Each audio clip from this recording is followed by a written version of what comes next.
তবে আমাদেরকে বলতে দিও এ যুবক, আমাদেরকে বলার সুযোগ করে দিও। আমরা কারো উপর জবরদস্তি করব না, জবরদস্তি করবার মতো ক্ষমতা আমাদের নাই। তবে আমাদের বিশ্বাস, বাংলাদেশের প্রত্যেকটা যুবকের হার্ট টাচ করে আমি দেখেছি, ওলামায়ে কেরাম দেখেছে, ছাত্র জনতা দেখেছে, এদেশের আলেমদের স্পর্শে, আলেমদের সংস্পর্শে, কওমি মাদ্রাসার সংস্পর্শে প্রত্যেকটা যুবকের ভেতরে যে ঈমান তৈরি হয়েছে, এই ঈমানকে যদি জাগ্রত রাখা যায়, এই ঈমানকে যদি জাগিয়ে তোলা যায়, সিনেমা হল হবে, কুত্তা ঘুমাবে, একটা সিনেমা হলে যুবকরা যাবে না। যদি আমরা কথা বলতে পারি, যদি আমাদেরকে মাঠে কথা বলার সুযোগ করে দেয়, গণতান্ত্রিক দেশ, বাক স্বাধীনতার দেশ, আমরা আমাদেরটা বলবো, আমরা কোরআনের কথা বলবো, সুন্নাহর কথা বলবো। এই আলেমরা যদি নির্ভয়ে কথা বলতে পারে, আল্লাহর কসম করে বলি, যতই 1000 কোটি টাকা বাজেট করো আর 1 লক্ষ কোটি টাকা বাজেট করো, একটা সিনেমা হলের অস্তিত্ব বাংলাদেশে থাকবে না।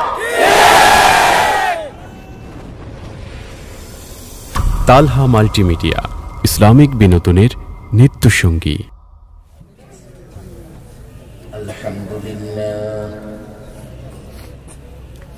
আলহামদুলিল্লাহ নাহমাদুহু ওয়া নাস্তাঈনুহু ওয়া নাস্তাগফিরুহু ওয়া নু'মিনু বিহি ওয়া নাতাওয়াক্কালু আলাইহি ওয়া নাউযু বিল্লাহি মিন শুরুরি আনফুসিনা ওয়া মিন সাইয়্যাতি আ'মালিনা। من يهده الله فلا مضل له ومن يضلله فلا هادي له ونشهد أن لا إله إلا الله وحده لا شريك له ونشهد أن محمدًا عبده ورسوله. أما بعد فأعوذ بالله من الشيطان الرجيم. بسم الله الرحمن الرحيم.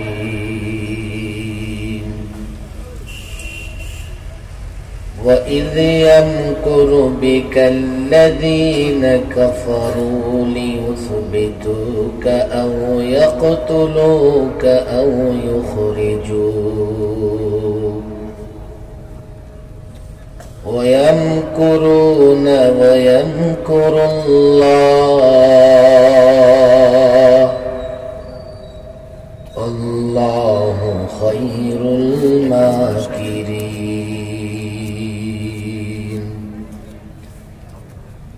صدق الله مولانا العظيم وصدق رسوله النبي الكريم ونحن على ذلك من الشاهدين والشاكرين والحمد لله رب العالمين.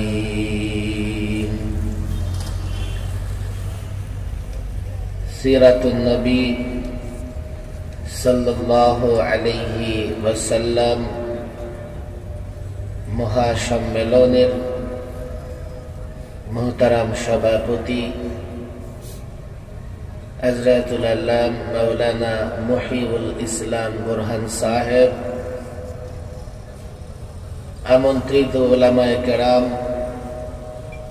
মঞ্চে উপবিষ্ট উলামায়ে কেরাম, ছাত্র ভাইয়েরা এবং নবী প্রেমিক তাওহীদি জনতা, সিরাতুন নবী সাল্লাল্লাহু আলাইহি ওয়াসাল্লাম এই মুবারক মাহফিল, বরকতময় মাহফিলে যে রব আমাদেরকে আসার এবং রাসূল করিম সাল্লাল্লাহু আলাইহি ওয়াসাল্লামের জীবনের নানা দিক নিয়ে আলোচনা শোনার তৌফিক দিয়েছেন, সকলেই ওই মহান রবের শুকরিয়া আদায় করি, অন্তর থেকে বলি আলহামদুলিল্লাহ। আমি যতদূর জেনেছি সেই দুপুর 2টা থেকে প্রোগ্রাম চলতেছে। যেই প্রোগ্রাম দুপুর 2টা থেকে শুরু হয় সেই প্রোগ্রাম এশা পর্যন্ত চলা উচিত, কারণ যারা দুপুরে খাওয়া দাওয়া করে এসছে ওনাদের জন্যে রাত 11টা পর্যন্ত প্রোগ্রামে বসে থাকা সম্ভব না। এই জন্যে আমি মনে করি এখন প্রোগ্রামের একেবারে শেষ সময়, ঠিক এই মুহূর্তে যদি আলোচনা দীর্ঘ করা হয়, যারা বিকেল থেকে আপনারা বসে আছেন আপনাদের কষ্ট হবে। আর কষ্টের একটা বড় প্রমাণ হচ্ছে আপনাদের ভিতরে অস্থিরতা লক্ষ্য করা যাচ্ছে। বিশেষ করে যারা দাঁড়িয়ে আছেন তারা অনেকটা মনে করতেছেন যত দ্রুত হুজুর শেষ করে দেন বাড়ি যাব। আমার কোনো অভিযোগ নাই যে কেন আপনারা দাঁড়িয়ে আছেন, দাঁড়িয়ে থাকেন। তবে ছোট্ট একটা অনুরোধ, যদি কারো মন চায় আধা ঘন্টার জন্য বসতে পারে। দাঁড়িয়ে থাকার চেয়ে বসে মাহফিল শোনার মধ্যে বরকত আছে, আরামও আছে। কথা ঠিক না বেটি? বাকি আমি এত দুঃসাহস দেখাতে পারবো না, কেননা সেই দুপুর থেকে যে মাহফিল চলছে, এখন আপনাদেরকে কোনো অনুরোধ করব, দেখা যাবে যাওয়ার সময় আপনারা আমার বদদুয়া দিয়ে যাবেন যে আসছেন অনেক রাতে, আবার আমাদেরকে নড়াচড়া করতেছেন। মাহফিল যদি আরো আধা ঘন্টা চলে আপনাদের কষ্ট হবে? জিনা আওয়াজটা শুনে বোঝা যায় একটু তো কষ্ট হবেই, কারণ এত লোকের সমাগমে জিনা শব্দটা এত ছোট্ট কেমনে হয়?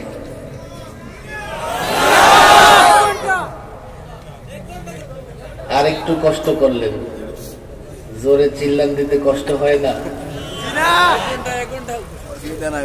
কোনটা জিনা? আগেরটা কষ্ট হয় না।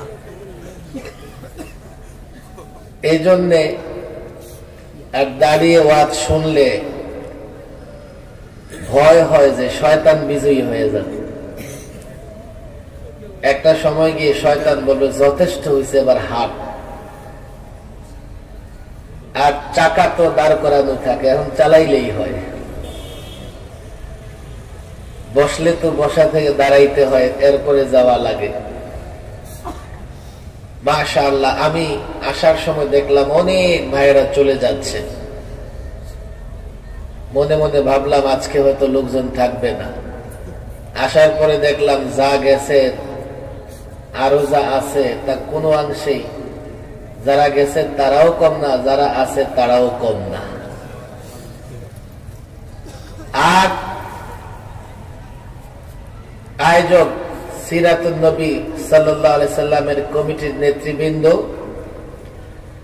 আপনারা যারা আছেন একটা মূল কথা মনে রাখবেন, ওয়াজ মাহফিলে বেশি লোক হওয়াই লাগবে জরুরি না। ওয়াজ মাহফিল শুনে অন্তত কিছু মানুষ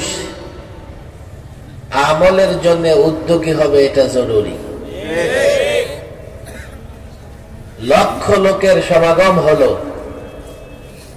মাহফিল শেষে যেই সেই, বরং কম সংখ্যক মানুষ যদি আমলের নিয়তে ওয়াজ শুনে এটার মূল্য বেশি। তবে হ্যাঁ, আজকাল মাহফিল গুলোতে অনেক যুবকরা অংশগ্রহণ করেন,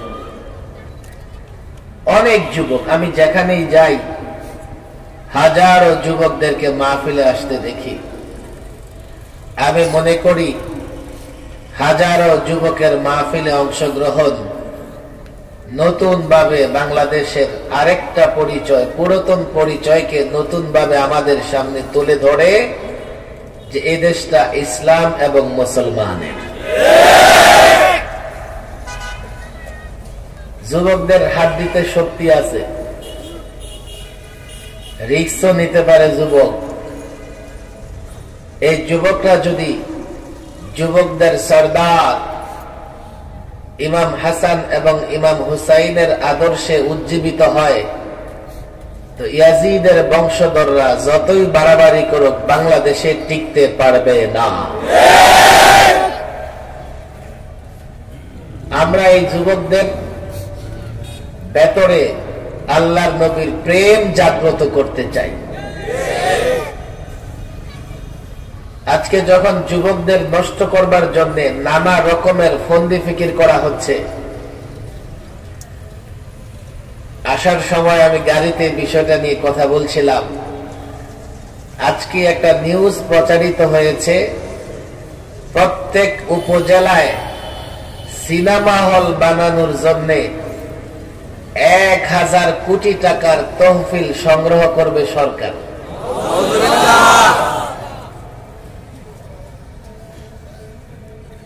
আমি দুঃখ পাই নাই, কষ্ট পাইছি। দুঃখ তো সবাই পায়, আমার একটু বেশি কষ্ট লাগছে গ্রামের মানুষের মতো। ওয়াজ মাহফিল গুলো যুবকদেরকে জান্নাতের দিকে টানে, আবার অন্যদিকে জাহান্নামের দিকে টানার জন্য সিনেমা হল বানানো হইতেছে। আল্লাহ মাফ করুক, আল্লাহ মাফ করুন। তবে আমার বিশ্বাস এই যুবকরা যখন মাহফিলে আসবে সিনেমা হলে যাওয়া বন্ধ করে দেবে, তো সিনেমা হলগুলো এমনিতেই বন্ধ হয়ে যাবে। এরপরে সংস্কৃতি চর্চার নামে এ যুবক শোনো, তোমার ঘরে তোমার মা আছে, বোন আছে, যারা বিয়ে করেছো তাদের স্ত্রী আছে, আমারও মা বোন আছে। সিনেমা হলগুলো এগুলো যখন চালু হবে প্রত্যেক উপজেলায় নতুন করে, তাবলিগের সাথী, মাদ্রাসার ছাত্র, মুসল্লি রাস্তায় বের হলেই রাস্তার মাথায় দেখা যাবে বিশাল নগ্ন পোস্টার। যারা সিনেমা হলে গিয়ে সিনেমা দেখবে তারা তো হলের ভেতরে গিয়ে দেখবে, কিন্তু রাস্তায় বের হয়ে আপনি আপনার চোখ হেফাজত করতে পারবেন না। নগ্ন স্টাইলে ইদানিং বাংলাদেশে কিন্তু দেখা যায় না এতটা সিনেমার পোস্টার। আমরা তো রাস্তাঘাটে চলাফেরা করি। নতুন করে সরকার যদি তহবিল সংগ্রহ করে 1000 কোটি টাকা দেয়, ওই টাকার জন্য হলেও সিনেমা হলগুলো চালু হবে, নগ্ন পোস্টার লাগিয়ে যুবকদের চরিত্র নষ্ট করবে, শয়তানের পথে যুবকরা পা বাড়াবে। তবে আমরা যুবকদের বলতে হবে না, সৎ এবং সাহসী যুবক যারা, ওরা ওই ধরনের নগ্ন পোস্টার আর নগ্ন সিনেমা বাংলাদেশে চলতে দেবে না। ভালো কাজ না করতে পারো, মন্দ কাজটা বন্ধ করো। ভালো কাজ না করতে পারো, মন্দ কাজটা বন্ধ করো।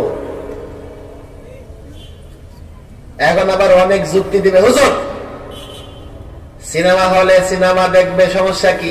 প্রত্যেকের মোবাইলেই তো সিনেমা থাকে। মোবাইলে কেউ যদি গোপনে ন্যাংটা ছবি দেখে, আল্লাহ মাফ করুন, অশ্লীল ছবি দেখে ব্যক্তিগতভাবে দেখলো, তার একটু লজ্জা বোধ থাকবে, পুরা লজ্জা শরমের মাথা সে খাবে না। আর সিনেমায় যখন পাড়ার যুবকরা দল বেঁধে যাবে, এগুলোর লজ্জা থাকবে না।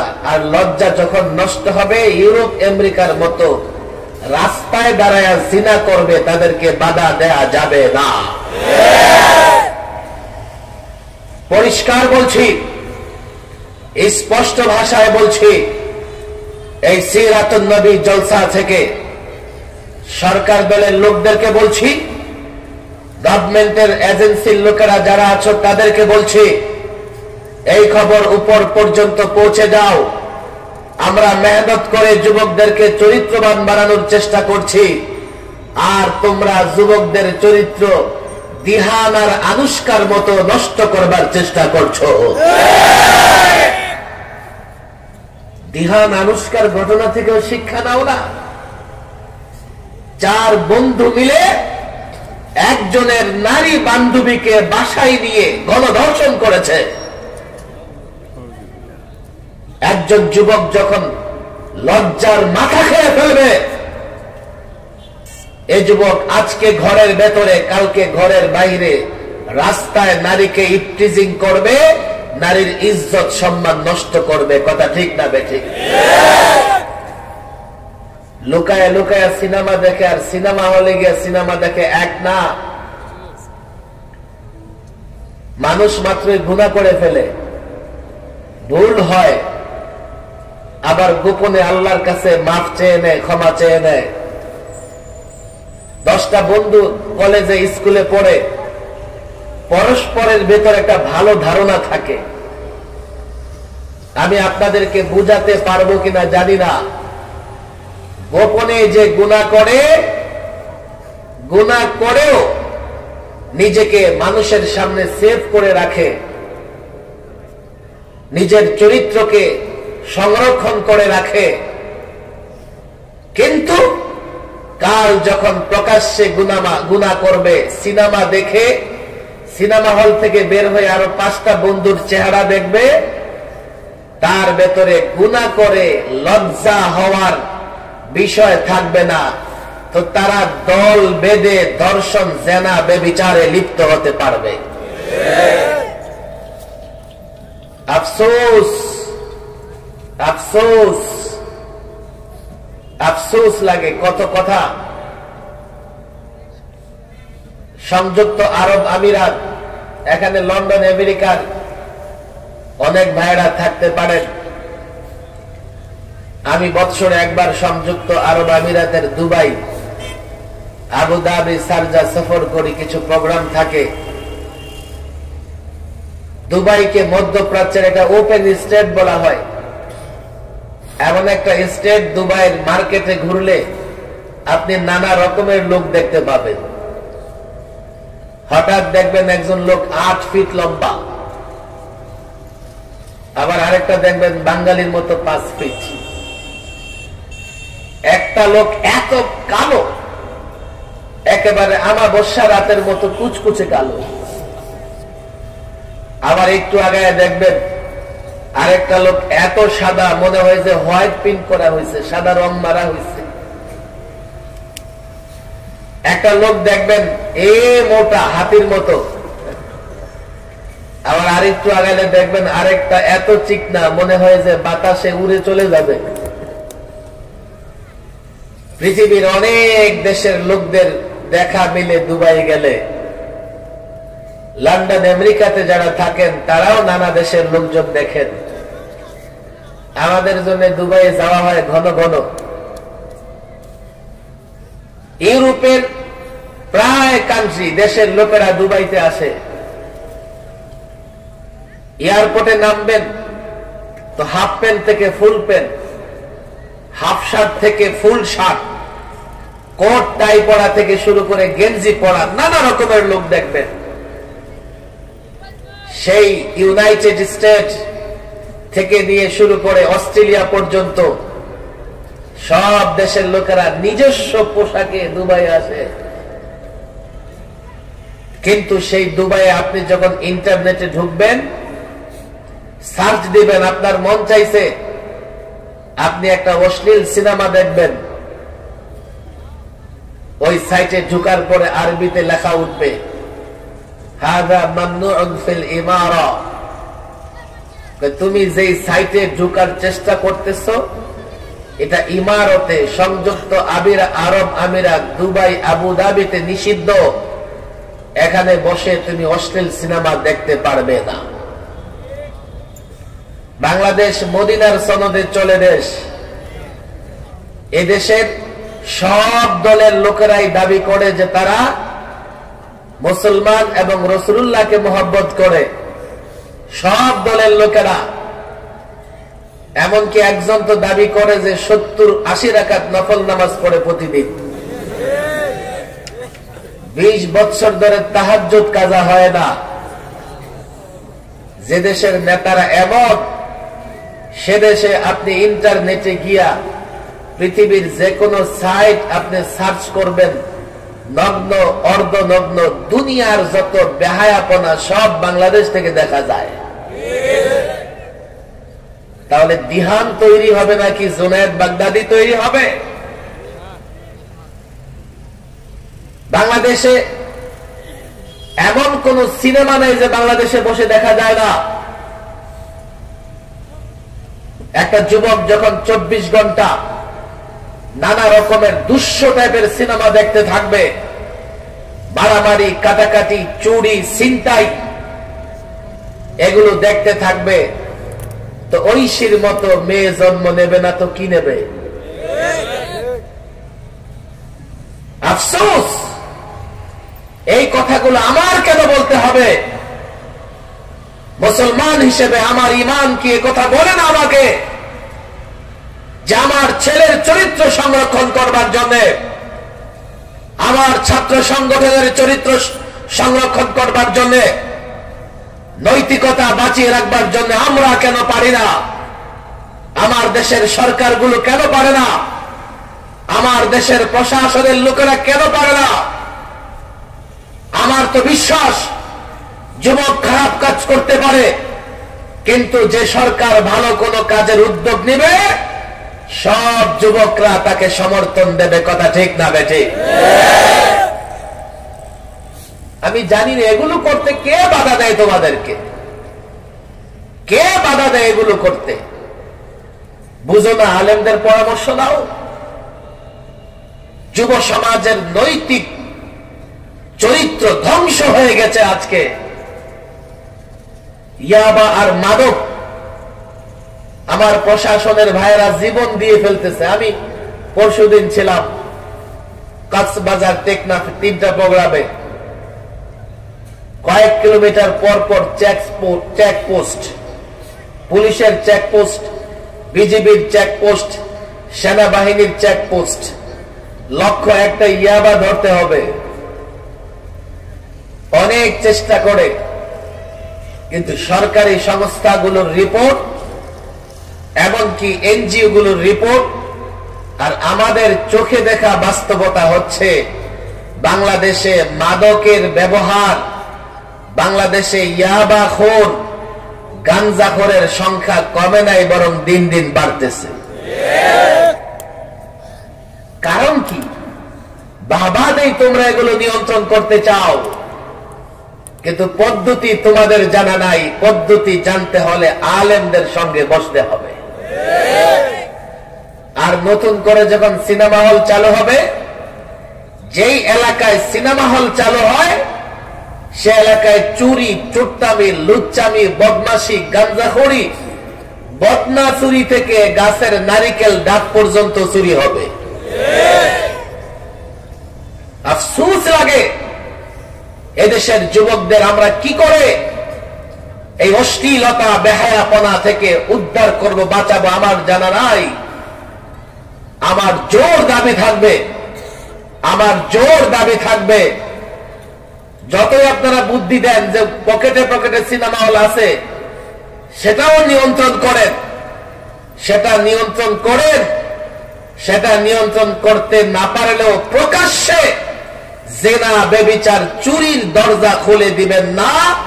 এই সিনেমা হলগুলোকে অর্থ সংগ্রহ করা থেকে সরকারকে অবশ্যই বিরত থাকতে হবে। সংস্কৃতি চর্চার নামে বেহায়াপনা চর্চা, বেহায়াপনা চর্চা যে জাতি বেহায়া হয়ে যায়, এই মুসলমান শোনো, যে জাতির নৈতিক চরিত্রের অবক্ষয় ঘটে, মোরালিটি ধ্বংস হয়ে যায়, সেই জাতি বাহাদুর থাকে না, পরাধীন হয়ে যায়। আর নৈতিক ভাবে যে জাতি শক্তিশালী থাকে, সেই জাতিকে পৃথিবীর কেউ পরাজিত করতে পারে না। আমার আবেদন থাকবে, জানি না এই থানায় কোন জায়গায় উপজেলায় সিনেমা হল আছে আর হবে, আল্লাহ মাফ করুক, আপনারা দোয়া করবেন নিজ নিজ জায়গা থেকে, বিশেষ করে সরকারি দলের যারা আছেন, আমি তাদেরকে দায়িত্ব দিয়ে যাই, আল্লাহ আপনাদেরকে আগে ধরবে। দল করেন, পার্টি করেন, আগে আপনারা আওয়াজ তুলবেন, নেতার কাছে আওয়াজ তুলবেন, এমপি সাহেবের কাছে আওয়াজ তুলবেন, এমপি সাহেব। আর যাই হোক, আমরা চাই আমাদের উপজেলায় নতুন করে আর কোন সিনেমা হল না হোক। আপনারা চান কিনা? সিনেমা হল চান না সিনেমা হল বন্ধ হোক চান? বলেন বন্ধ হোক চান তো? বাংলাদেশ গণতান্ত্রিক দেশ, হাজার হাজার মানুষ আছে এখানে, ওদের পরিবার আছে, ভাই ব্রাদার আছে। এই কয়জন মানুষ যদি বলে আমরা সিনেমা হল চাই না, অন্তত এই এলাকায় সিনেমা হল প্রতিষ্ঠা করা গণতন্ত্রের বিরোধী হবে। কথা ঠিক না বেঠিক? তাহলে গণতান্ত্রিক এই আদালত থেকে আমি সিদ্ধান্ত দিয়ে দিচ্ছি, এই জনগণের রায় নিয়ে আমি সিদ্ধান্ত দিয়ে দিচ্ছি, বাংলাদেশের কোন উপজেলায় নতুন করে সিনেমা হল হতে দেওয়া হবে না, হবে না, হবে না। ভণ্ডামি পেয়েছ? চিন্তা করো, দেশের মানুষকে বুঝবার চেষ্টা করো। যাত্রা পালা এক সময় দেখেন না, যাত্রা শুরু হইতো, আল্লাহ মাফ করুন, আমরা অনেক কথা বলেছি যাত্রা নিয়ে। সিনেমায় তো অশ্লীলতা থাকে, আর যাত্রায় থাকে জীবন্ত অশ্লীলতা। কথা বুঝেন না? আবার পুরাটা যাত্রাই অশ্লীলতা। যে সমস্ত যুবকরা দেখেছে তারাই আমাদেরকে বলেছে যে হুজুর, যাত্রায় একবার গেলে আমার নিজের চরিত্র নিয়ে তো ফিরে আসছি, আমার ভয় হয় কাল আমার সন্তান সেখানে গিয়ে সে তার চরিত্র বাঁচাতে পারবে না। অনেক আছেন, আপনারা আমার কথা শোনেন, নেতারা আপনারাও শোনেন, এই ভাইরা তোমরাও শোনো, তোমার সন্তান জন্ম নেবার পরে তার বয়স 13-14 হয়েছে, ধীরে ধীরে তার মধ্যে যৌবনের একটা বিষয় তার ভেতরে আসতেছে। আহা, আমাকে বলো, তুমি কি চাও তোমার ছোট্ট ভাই, তোমার সন্তান এই অশ্লীল সিনেমা নাটক দেখে ধ্বংস হয়ে যাক? আপনারা চান নাকি? বলেন চান নাকি? বলেন চান নাকি? আমি এই ওলামায়ে কেরাম, মেঙ্গার ওলামায়ে কেরাম, সিরাতুন নবী মহাসম্মেলনের এই কমিটিতে যারা 313 জন, আমি তাদেরকে বলি, আপনারা এই ব্যাপারে উদ্যোগ নেবেন, পর্যায়ক্রমে নানা উদ্যোগ নেবেন। যদি মানববন্ধন করা লাগে করবেন, স্মারকলিপি দেওয়া লাগে দিবেন, এমপি সাহেবকে বলবেন যে আমরা চাই যে সিদ্ধান্ত সরকার থেকে আসতেছে, সরকার যেন এই সিদ্ধান্ত বাতিল করে। এই দাবি যদি ওনারা করে, রেঙ্গা মাদ্রাসা, ঐতিহ্যবাহী মাদ্রাসা, তারাও দায়িত্ব নেবেন। সারা বাংলাদেশে এইভাবে আলেমরা দায়িত্ব নিলে আমার মনে হয় যে বা যারা এই প্রকল্প হাতে নিয়েছে তারা সফল হতে পারবে না। এটাই ওয়াজ, এটাই ওয়াজ। বলবেন যে এটা কিন্তু ওয়াজ হইল? আরে আমি ওয়াজ করে তোমার বছরে একদিন কি করুক, আর সিনেমা হল তো প্রত্যেক দিন খোলা থাকবে। আমি একদিন তোমার দাওয়াত দেব, রাসূলুল্লাহর সিরাতের দিকে আসো, আর বছরে 24 ঘন্টা, দিন রাত 24 ঘন্টা সিনেমা হল খোলে, যুবকদেরকে দাওয়াত দেবে যে প্রেম ভালোবাসা করো। সিনেমা নাটকের মূল কি জানেন? প্রেম ভালোবাসা। কেমনে প্রেম করা লাগে, কেমনে ভালোবাসা করা লাগে, অবৈধ বৈধ না। আর ভিলেনের মূল চরিত্র হলো কেমনে নারী ধর্ষণ করা লাগে। সিনেমার কিচ্ছা কাহিনীতে নায়ক এবং ভিলেন বিপরীত দুইটা পাতে থাকে, একজন জনগণ সমর্থন করে, আরেকজনকে জনগণ সমর্থন করে না, কিন্তু দুইটারই মূল লক্ষ্য থাকে নারী পাওয়া। কথা ঠিক না বেঠিক? পার্থক্য হলো ভিলেন চায় জবরদস্তি করে, আর নায়ক মনে করে অবৈধ প্রেম ভালোবাসা করে। কথা ঠিক না বেঠিক? একজনের যুবকরা জান দিয়া ভালোবাসে। ঢাকায় একবার আসছে আমাদের পার্শ্ববর্তী দেশ থেকে একজন নায়ক, আল্লাহ মাফ করুন, নায়কের অনুষ্ঠানে গিয়ে আমাদের এক মন্ত্রী সাহেব চেয়ার পান নাই, তো নিচেই বসে গেছে, নিচেই বসে গেছে। লম্বা কথা হয়ে যাবে, দেখেন আমার কথা মন দিয়ে শোনেন। এই যুবকরা তোমরাও শোনো, সিনেমায় টেলিভিশনে যা হয় সত্য না মিথ্যা? আসতে বললে চলবে না, কোন সন্দেহ আছে? এটা যুবকরা উত্তর দিবে, মাদ্রাসায় বলবেন তোমরা দিও না। উত্তর দেওয়ার লেগে আবার সিনেমা দেখতে যায়ও না।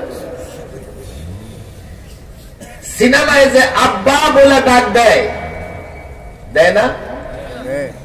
এটা কি ওর বাপ? আরে বলেন বাপ।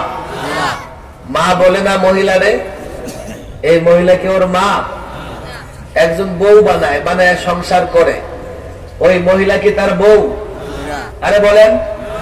একজন ছেলে বানায়, ওই ছেলে কি তার আসল ছেলে? ঘুষি দিয়া নাক ফাটায়, আসলেই ফাটায়? আরে আসলেই ফাটায়। খুব কাঁদতে থাকে, আসলেই কাঁদতে থাকে। খুব হাসে, আসলেই হাসে। খুব বড় লোক, আলিশান বাড়ি। 2 বছর আগে পত্রিকায় দেখলাম এক নায়িকা এক সময় নাকি খুব সুপার হিট ছিল, এখন ভিক্ষা করে খায়। আরে কথা ঠিক না বেঠিক? সিনেমায় পুলিশ হয়, সত্য? আরে বলেন। দাড়ি টুপিওয়ালা মৌলবীও বানায়। আরে বানায় কি বানায় না? সত্য না মিথ্যা? তবে একটা জিনিস সত্য, সিনেমার নায়ক নায়িকারা দেখতে খুব সুন্দর। সত্য না মিথ্যা? এই দেখছেন আটকা খায় গেছে। সামনাসামনি গিয়া দেখো, মনে হবে যে কাজের বেটি খালেদা, কাজের বেটি রহিমা। আপনি কেমনে জানেন? ওই জগতে টেলিভিশন টক শোতে, মিডিয়া পাড়ায়, নানা প্রোগ্রামে, অনুষ্ঠানে বসেছি তো ওরা 14 গোষ্ঠী আমার সামনে বসে রয়েছে। আপনি আর জায়গা পাইলেন না, ওদিকে গেছেন কেন? আমি তো যাই নাই, প্রোগ্রামে যাইতে হয়েছে। আমি বলি যে উনি কে? কারণ চিনেন না, উনি তো অমুকে। আগে মাথায় তো এটা তো আন্তর্জাতিক স্টেডিয়াম হয়ে আছে। ঘটনা কি? রঙিন পর্দায় তুমি যাকে সুন্দর দেখো, ওরা তোমার মাথা খারাপ করে। রঙিন পর্দার মাধ্যমে প্রকৃত পক্ষে ওরা সুন্দর না।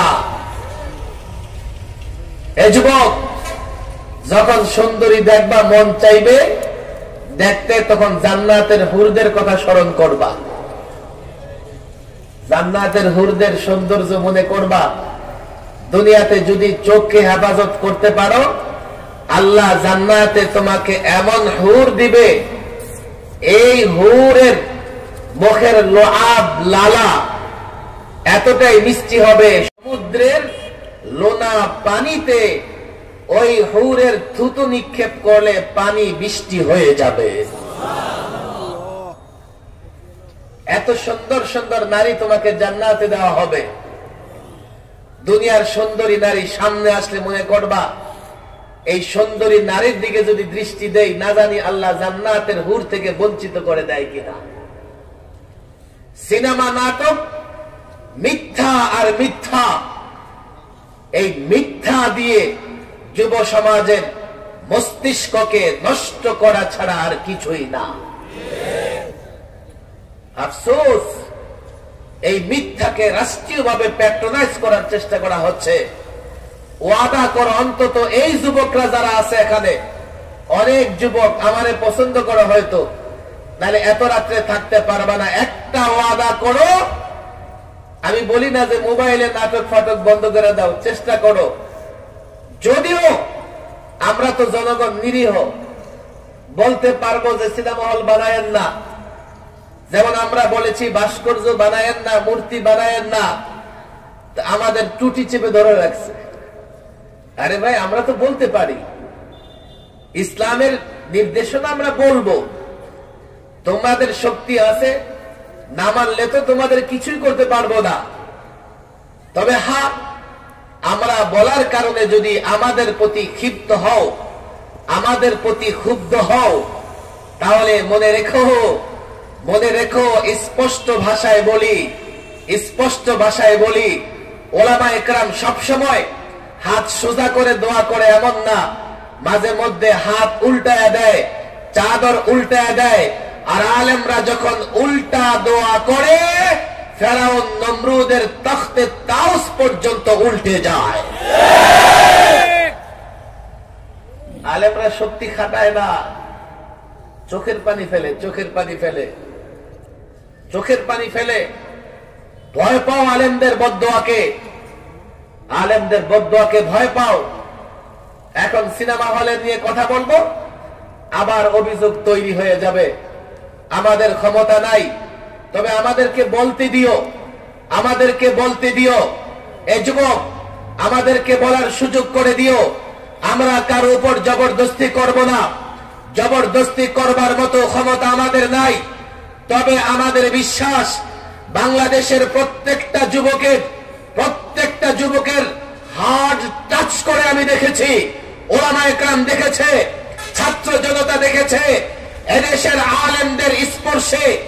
আলেমদের সংস্পর্শে, কওমি মাদ্রাসার সংস্পর্শে প্রত্যেকটা যুবকের ভেতরে যে ঈমান তৈরি হয়েছে, এই ঈমানকে যদি জাগ্রত রাখা যায়, এই ঈমানকে যদি জাগিয়ে তোলা যায়, সিনেমা হল হবে, কুত্তা ঘুমাবে, একটা সিনেমা হলে যুবকরা যাবে না।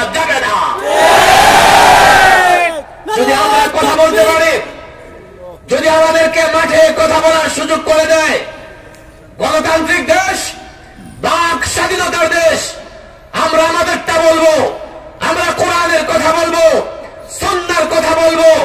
এই আলেমরা যদি নির্ভয়ে কথা বলতে পারে, আল্লাহর কসম করে বলি, যতই 1000 কোটি টাকা বাজেট করো আর 1 লক্ষ কোটি টাকা বাজেট করো, একটা সিনেমা হলের অস্তিত্ব বাংলাদেশে থাকবে না।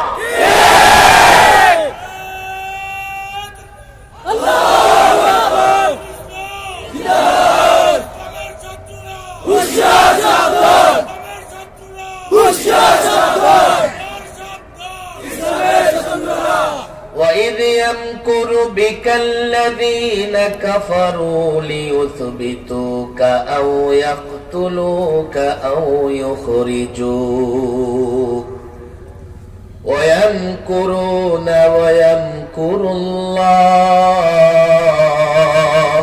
وَاللَّهُ خَيْرُ الْمَاكِرِينَ। আমার মুসলমান ভাইরা, কাফের, মুশরিক, ইহুদি, নাসারা মক্কায় ব্যক্তি রসুলের দুশমন ছিল না। ভালো করে বুঝবেন, আজকের সমাজে যে দল করুক না কেন, কেউ ব্যক্তি রসুলের দুশমন না। আমার কথা শুনবার, বুঝবার চেষ্টা করেন। সিরাতুন নবী সম্মেলন, আমি কথা দ্রুতই শেষ করে দেব, নড়াচড়া করবেন না। একটা পয়েন্ট আমি আলোচনা করে বিদায় দেব। কাফের, মুশরিক, ইহুদি, নাসারারা ব্যক্তি রসুলের দুশমন ছিল না। এই জন্য 40 বছর পর্যন্ত তারা রসুলকে আল আমিন বলে ডেকেছে। আরে কথা ঠিক না বেঠিক? যেই রসুল করিম সাল্লাল্লাহু আলাইহি ওয়াসাল্লাম তাদেরকে একত্ববাদের প্রতি আহ্বান করলেন, এ যুবক, তোমরাও শোনো, আমি জানি সবাই রসুলকে ভালোবাসো, কিন্তু তোমার আমার ভালোবাসা কতটা যথার্থ বুঝবার চেষ্টা করো। যেই রসুল একত্ববাদের প্রতি দাওয়াত দিলেন, কাফের, মুশরিক, ইহুদি, নাসারা রাসূলুল্লাহর দুশমনে পরিণত হলো। মক্কার কাফের কুরাইশ নেতারা রাসূলুল্লাহকে প্রথমে 3টা প্রস্তাব দিয়েছিলেন। মুহাম্মদ, তুমি যে এক আল্লাহর প্রতি আহ্বান করছো, তোমার লক্ষ্য কি, উদ্দেশ্য কি? আলেমদের লক্ষ্য উদ্দেশ্য, সিরাতুন নবীর মাহফিল এবং এই কমিটির লোকদের লক্ষ্য উদ্দেশ্য এই আলোচনা থেকে ঠিক হয়ে যাবে। উদ্দেশ্য কি? নেতা হতে চাও? যদি তুমি মনে করো নেতা হতে চাও, তুমি এই এক আল্লাহর প্রতি আহ্বান করা ছাড়ো, আমরা তোমাকে নেতা বানাবো, তুমি কুরাইশদের লিডার হবে, নেতা হবে। 2, সম্পদ চাও? আমরা সকলে মিলে তোমাকে এই পরিমাণে সম্পদ দিব, তুমি মক্কার শ্রেষ্ঠ ধনী হয়ে যাবে। 3, নারী চাও? নারী, সুন্দরী নারী লাগবে, বড় মক্কার সব সুন্দরী নারীদের তোমার পিছনে লাইন ধরাইয়া দিব, যতটা খুশি তুমি বিয়ে করবে। আর যদি মনে করো তোমার মাথায় সমস্যা আছে, নাউজুবিল্লাহ, তা আমাদেরকে বলো, আমরা তোমার চিকিৎসা করব। এই যুবক, আলেম ওলামা, সিরাতুন নবী কমিটির লোকেরা শোনেন, নেতৃত্ব চাইলে রাসূল নেতা হতে পারতেন, সম্পদশালী হতে চাইলে রাসূল সম্পদশালী হতে পারতেন, সুন্দরী নারী চাইলে সুন্দরী নারীও পেতেন। রাসূল চান নাই, এক আল্লাহর প্রতি দাওয়াত অব্যাহত রেখেছেন। এই জন্য কোরআন বলছে যে আল্লাহর রাসূলকে ধ্বংস করবার জন্য, শেষ করবার জন্য তারা 3টা পদক্ষেপ গ্রহণ করেছিল। সিরাতের কিতাব যদি আমরা অধ্যয়ন করি, তাহলে আমরা দেখব একজন ব্যক্তির মিশনকে ধ্বংস করবার জন্য, আলেম ওলামা শুনেন, একজন ব্যক্তির মিশন ধ্বংস করবার জন্য যত ধরনের ষড়যন্ত্র দরকার, আল্লাহর নবীর বেলায় কাফের কুফফারে মক্কা সব ধরনের ষড়যন্ত্র, সব ধরনের পন্থা তারা অবলম্বন করেছিল। আজকে আমি আর তাফসীর করব না। আল্লামা মুফতি আমিন রাহিমাহুল্লাহ সিরাতের মাহফিলে লম্বা আলোচনা করতেন, হাতে গুনে গুনে দেখাইতেন কাফেররা আল্লাহর নবীর বিরুদ্ধে 8 ধরনের, 5, 3, 8 ধরনের ষড়যন্ত্র করেছিল। এবং বর্তমান সময়ে আল্লাহর নবীর মিশনকে ধ্বংস করার জন্য কমপক্ষে 8 ধরনের ষড়যন্ত্র চলছে। তাদের চূড়ান্ত ষড়যন্ত্র কি ছিল? কোরআনের এই আয়াত বলছে, দারুন নদওয়াতে তারা পরামর্শে বসলো, পরামর্শে বসে তারা সিদ্ধান্ত নিবে মুহাম্মদকে কি করা যায়। কেউ পরামর্শ দিল মুহাম্মদকে বন্দী করো, জেলে ঢুকাও। আরেকজন অভিযোগ আপত্তি তুললো, এই খবরদার এই কাজ করো না, তাহলে কয়দিন পরে লোকেরা মিছিল করবে, জেলের তালা ভাঙবো, মুহাম্মদকে আনবো। তোমরা কি করতে পারবে না, তাকে জেলে বেশি দিন রাখতে পারবে না। তাই নাকি দেশ থেকে বিদায় করে দাও। দেশ থেকে বিদায় করবা, মুহাম্মদের যে মিষ্টি মিষ্টি কথা, তাকে বিদায় করে যদি কোনো দেশে পাঠাও, সেখানে দ্বীনের দাওয়াত দিতে থাকবে, ওয়াজ করতেই থাকবে, ওয়াজ করতে থাকবে। কিছুদিন পরে তার দল ভারী হবে, এরপরে ওই দল নিয়ে তোমাদের বিরুদ্ধে যুদ্ধ করে তোমাদেরকে শেষ করে দেবে। কি করা যায়? মুহাম্মদকে হত্যা করো। নাউজুবিল্লাহ বলেন। বলে কেমনে হত্যা করবা? যদি মুহাম্মদকে হত্যা করো, বনু হাশেম তোমাদেরকে ছেড়ে দেবে? তাই একটা কাজ করো, যত গোত্র আছে মক্কাতে, প্রত্যেক গোত্র বংশ থেকে একজন যুবক নাও, সবাই মিলে যখন মুহাম্মদকে হত্যা করবে, তাহলে এই প্রতিশোধ নেওয়ার মতো আর কারো ক্ষমতা থাকবে না। এই সিদ্ধান্ত হলো, আল্লাহর নবীর ঘর ঘেরাও করা হলো। আল্লাহর নবী রাতের একটা অংশে ঘর থেকে বের হয়ে গেলেন। কাফেররা ব্যক্তি মুহাম্মদ সাল্লাল্লাহু আলাইহি সাল্লামকেও শেষ করতে পারে নাই। এরপরের ইতিহাস আমি বলবো না। রাসূল আমাদের কাছ থেকে বিদায় নিয়ে গেছেন, রাসূলের বিরোধিতা করেছে, রাসূলের মিশনকে ধ্বংস করবার জন্য রাসূল চলে গেছেন। রাসূলের মিশন দাওয়াতি কার্যক্রম, ইসলাম, রাসূলের সিরাত আমাদের সামনে আছে। আজকে বর্তমান প্রেক্ষাপটে আমরা সবাই ব্যক্তি মোহাম্মদ রাসূলকে, ব্যক্তি মোহাম্মদ সাল্লাল্লাহু আলাইহি সাল্লামকে ভালোবাসার দাবি করি বটে, কিন্তু রাসূলুল্লাহর সিরাতের বিরোধিতা করতেও দ্বিধা করি না। আমার কথা বুঝেন, রাসূলকে মহব্বত করা মানে হচ্ছে রাসূল যা নিয়ে এসেছেন তা ধরা। মাওলানা জিয়াউর রহমান ফারুকীর একটা মজার ঘটনা আমি প্রায় বলি। আপনাদের সিলেটে এই সমস্যাটা আছে, কারো বাড়িতে যদি মেহমান আসে, বড়রাও খুশি হয়, ছোট বাচ্চারাও খুশি হয়। কথা ঠিক না বেঠিক? আচ্ছা, আমারে বলেন, বড় বাচ্চারা যে খুশি হয়, তারা যে কারণে বড়রা খুশি হয়, ছোট বাচ্চারা সে কারণে খুশি হয়? ছোট বাচ্চারা কেন খুশি হয়?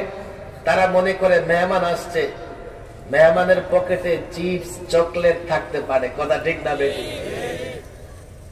যদি মেহমান চিপস চকলেট নাও আনে, মেহমান যেহেতু আসছে, মা অবশ্যই ভালো কিছু রান্না করবে।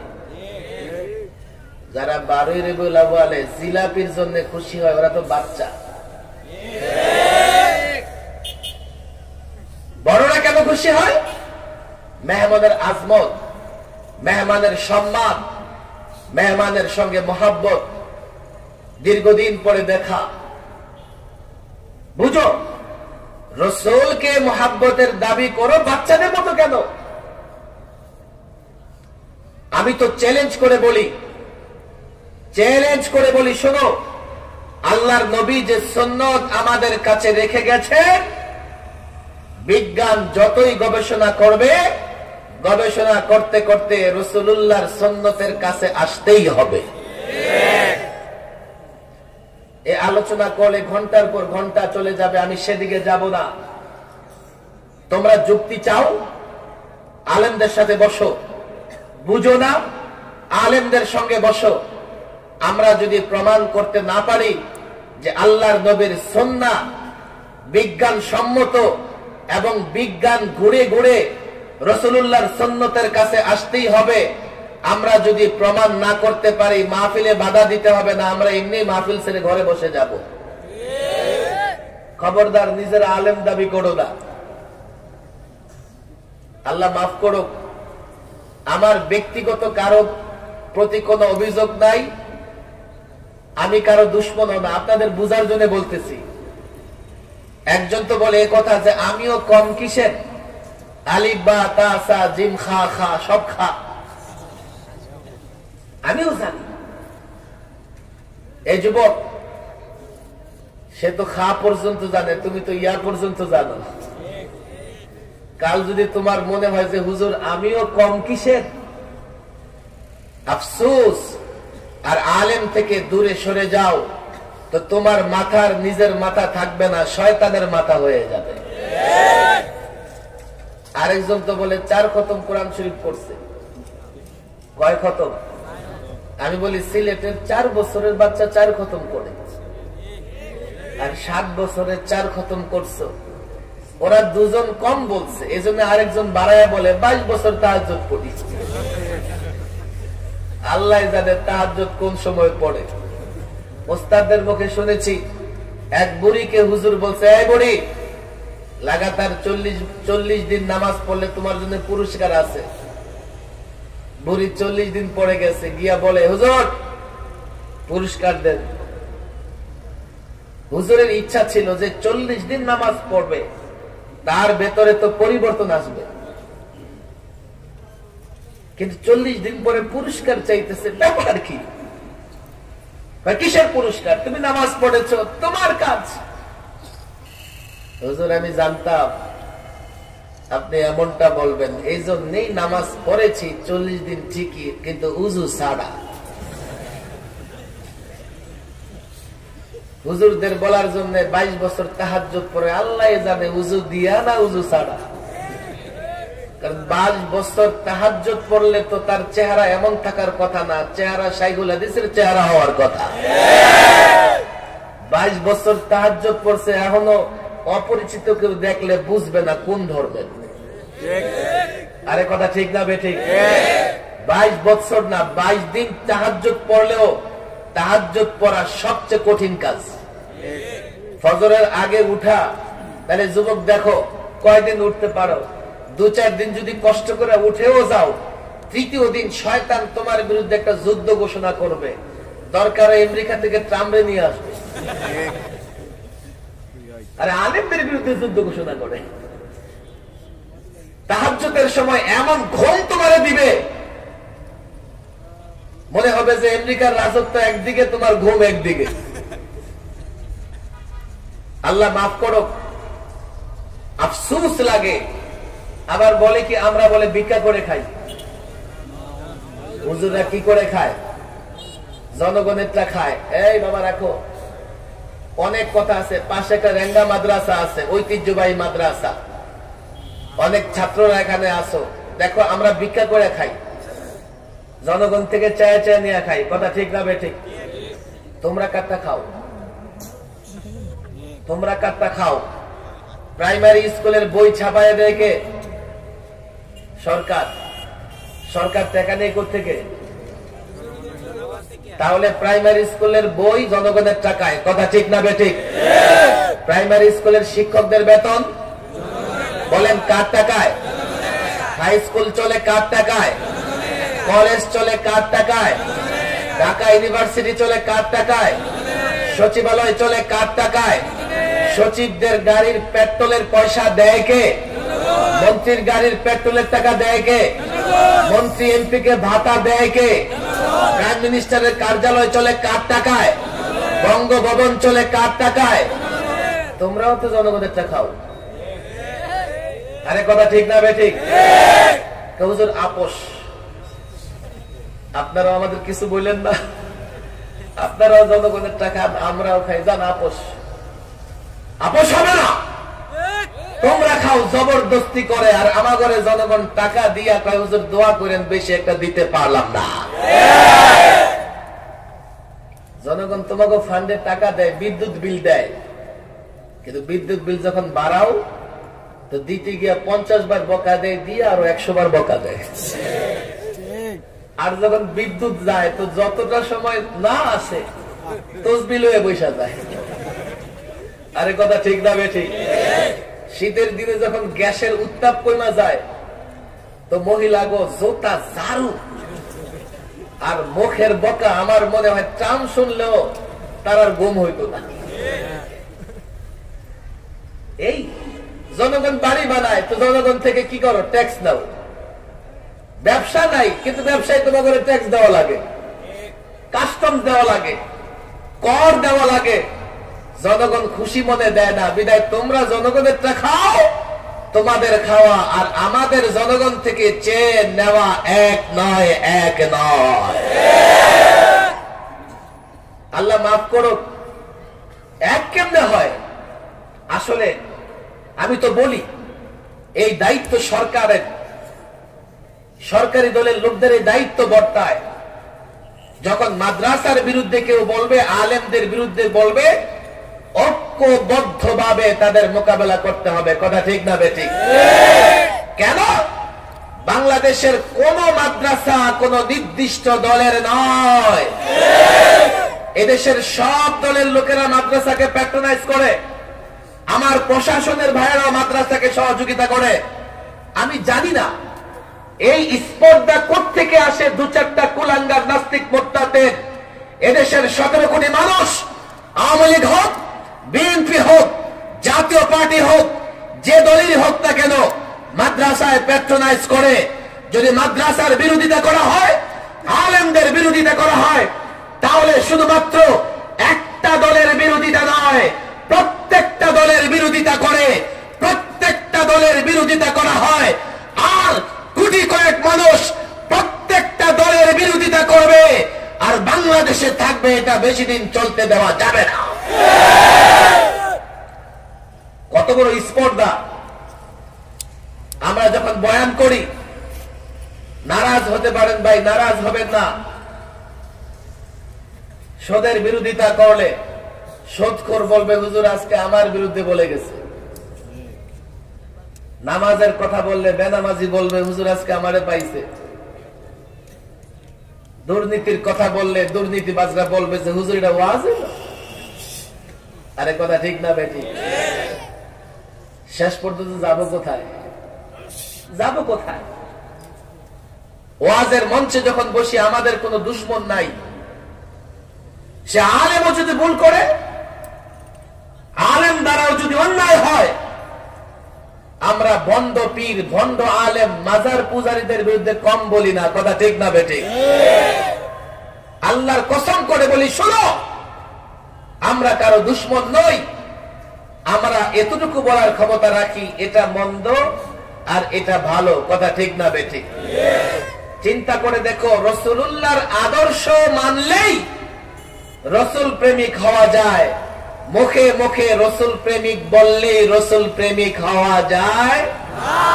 এই জন্য আমি সিরাতুন নবী সম্মেলনকে 3টা কর্মসূচি দিয়ে যাব। আমি লম্বা আলোচনা এই জন্যই করতে পারবো না, আমার পুরা সফর শিডিউল করা আগে থেকে।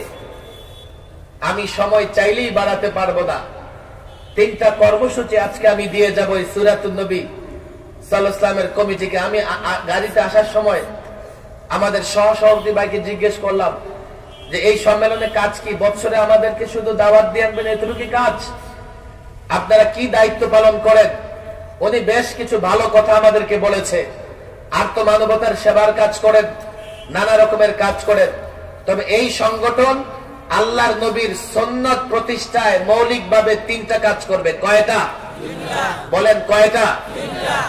আমি দোয়া করব, এখন আর কেউ নড়বেন না। কয়টা কাজ করতে হবে? আওয়াজ করেন, কয়টা? বলেন কয়টা? 1, রাসূলের রিসালাতের, নবুয়তের 1 নাম্বার কাজ হচ্ছে কোরআনে কারীমের শিক্ষা দেওয়া। 1 নাম্বার কাজ কি? তাহলে প্রথম কাজ হবে এই সংগঠনের কোরআনে কারীম শিক্ষা দেওয়ার একটা আয়োজন করা। আমার কথা বুঝেন না আপনারা? কিভাবে আয়োজন করবে? এলাকায় বড় বড় মসজিদ আছে না? আরে আছে না নাই? এই মসজিদগুলোতে বয়স্কদের জন্য কোরআন শিক্ষার ব্যবস্থা করবে। আপনারা থাকবেন তো সাথে? আওয়াজ করেন, সাথে থাকবেন তো? আরে বলেন থাকবেন কিনা? থাকবেন কিনা? মুখে মুখে রাসূলকে মহব্বত করে, এটা মহব্বত না। রাসূলকে মহব্বত করতে হলে তার আদর্শ বাস্তবায়নের চেষ্টা করতে হবে। 1 নাম্বার কাজ হবে এই কমিটির। আগামীতে যদি আমি জানি না দাওয়াত দিবে কিনা, দাওয়াত যদি দেয় দাওয়াত ক্যান্সেল। যদি অন্তত আগামী 12 মাসে 12টা মসজিদে বয়স্কদের কোরআন শিক্ষার ব্যবস্থা না হয়, এই সংগঠনের দাওয়াত আমি রাখুন না, অন্য কেউ চাইলেও দিব না। দাও, বছরে একদিন সম্মেলন করে আমি একদিনে কি ওয়াজ শিখাবো? প্রত্যেকটা জায়গায়, প্রত্যেকটা মসজিদে এই কাজ করতে হবে। 2, অন্তত 10টা সূরা মুখস্থ করানোর জন্য প্রত্যেকটা মসজিদে মসজিদে কর্মসূচি দিবে যে 10টা সূরা মুখস্থ করবে শুদ্ধভাবে।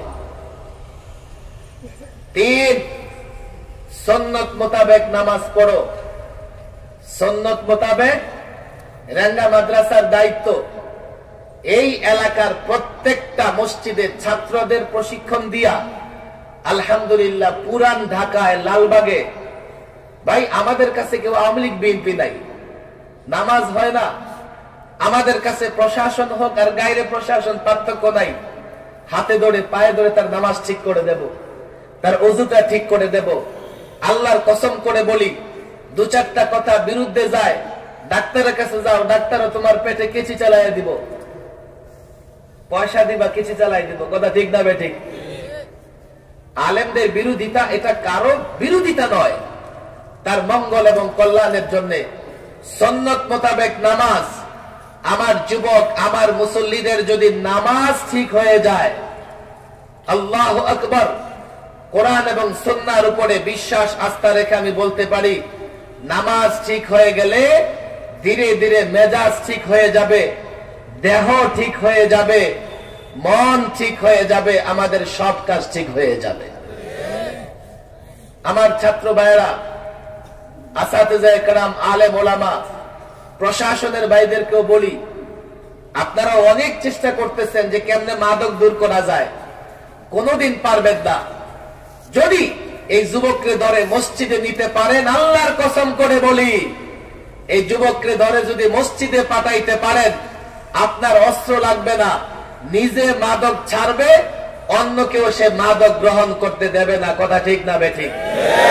নামাজের পাবন্দ এই ওয়াদাই সংগঠনের করতে হবে। এত বড় মাহফিল হয়, এত বড় মাদ্রাসা, আমরা যদি এলাকায় নামাজের সুন্নত মোতাবেক প্রশিক্ষণ দেই, আমি কখনো এই নিয়ে আলোচনা করব, আমি জানি অনেক রাত হয়ে গেছে। সুন্নত মোতাবেক নামাজ পড়লে আমেরিকান ইউনিভার্সিটি একটা গবেষণা করেছে, আমি এই গবেষণার লম্বা কথা বলবো না। তারা গবেষণা করে দেখেছে, একটা মানুষ যদি দৈনন্দিন 5 ওয়াক্ত নামাজ পড়ে, আল্লাহু আকবার, বিজ্ঞানের গবেষণা, এই লোকটা মৃত্যু পর্যন্ত বড় ধরনের কোনো অসুস্থ হবে না। 2-4 জন তাকদীরি থাকলে হতে পারে।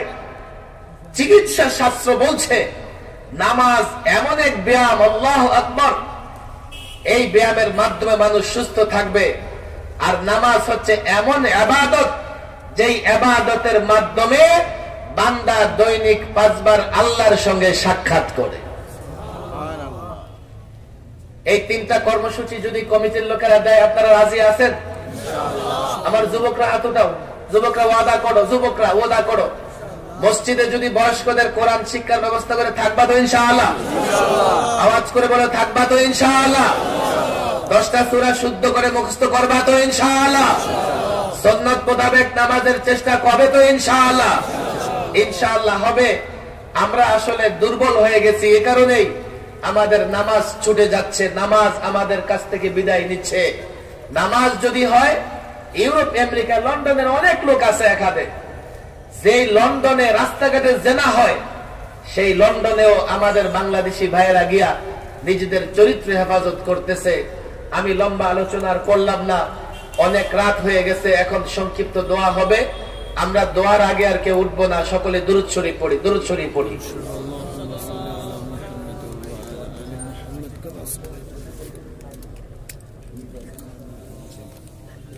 দুরূদ শরীফ পড়েন সাল্লাল্লাহু আলাইহি ওয়াসাল্লাম।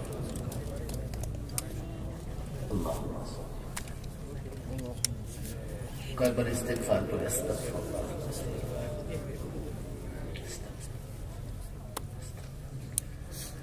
اللهم أنت السلام ومنك السلام وتباركت يا ذا الجلال والإكرام. ربنا ظلمنا أنفسنا وإن لم تغفر لنا وترحمنا لنكونن من الخاسرين. ربنا لا تزغ قلوبنا بعد إذ هديتنا وهب لنا من لدنك رحمة إنك أنت الوهاب يا أرحم الراحمين يا أكرم الأكرمين يا رب العرش العظيم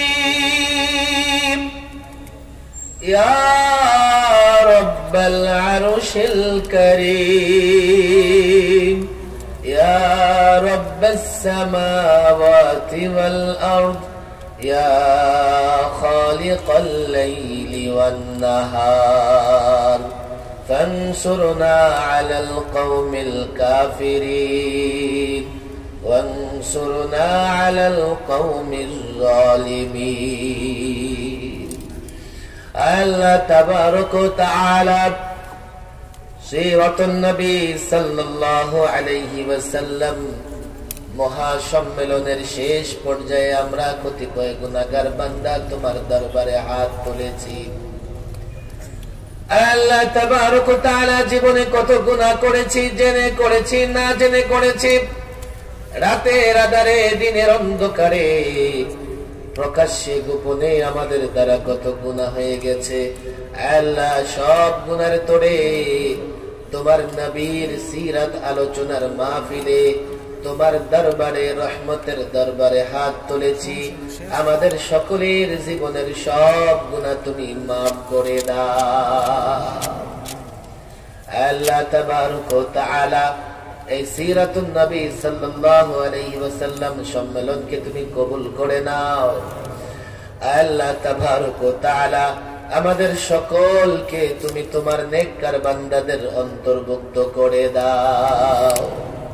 আল্লাহ আজকের এই সংক্ষিপ্ত আলোচনায় আমরা ওয়াদা করেছি তোমার নবীর আদর্শ মেনে চলবো।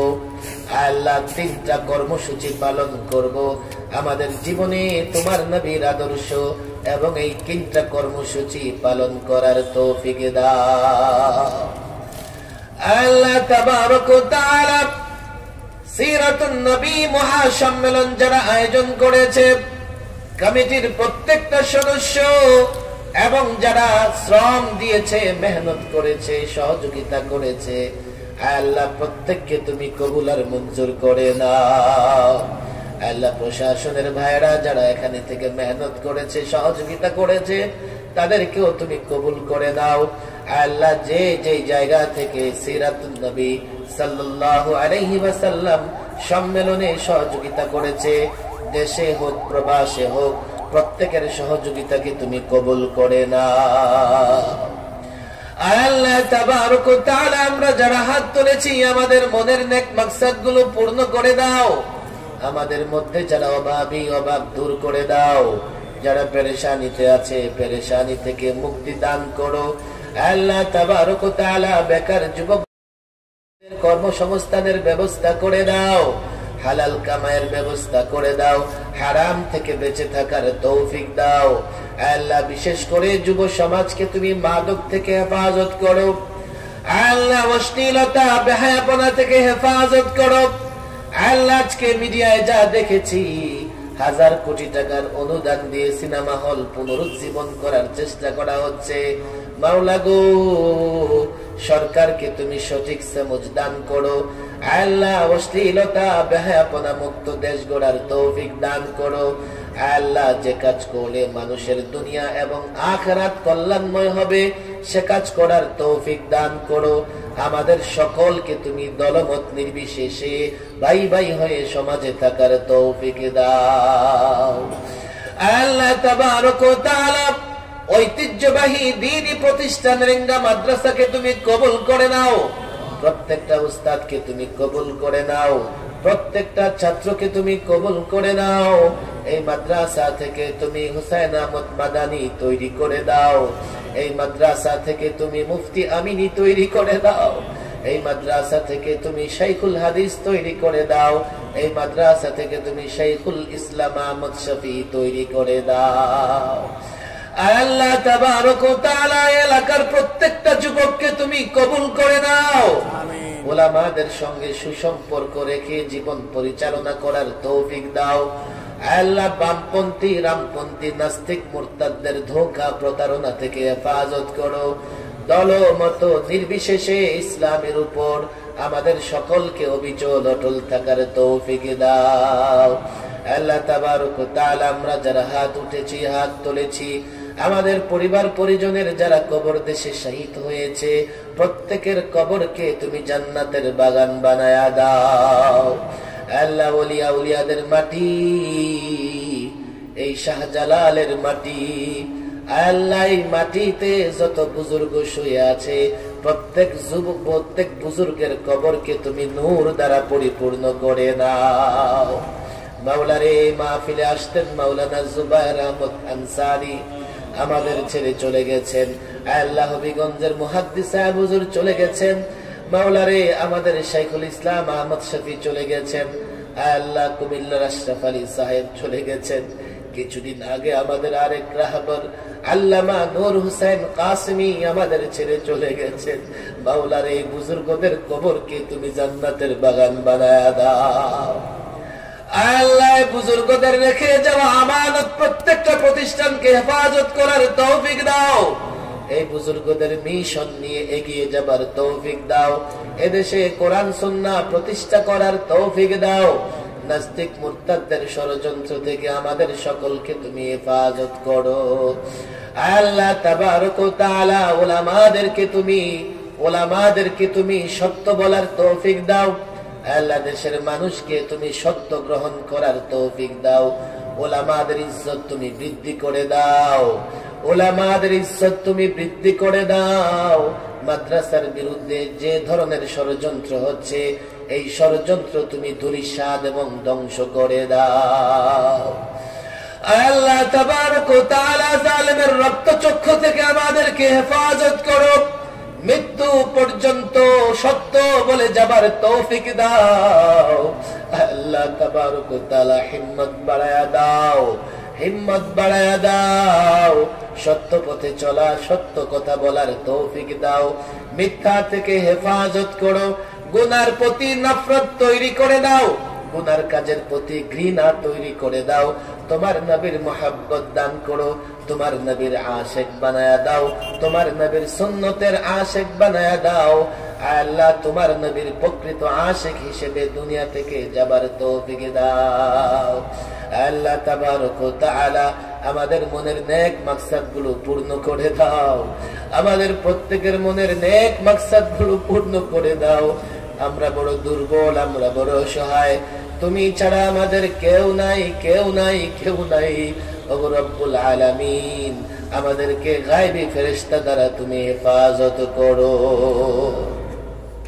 রব্বানা আতিনা ফিদ দুনিয়া হাসানা ওয়া ফিল আখিরাতি হাসানা ওয়া কিনা আযাবান নার। ربنا تقبل منا إنك أنت السميع العليم وتب علينا إنك أنت التواب الرحيم. رب اجعل آخر كلمتنا لا إله إلا الله محمد رسول الله.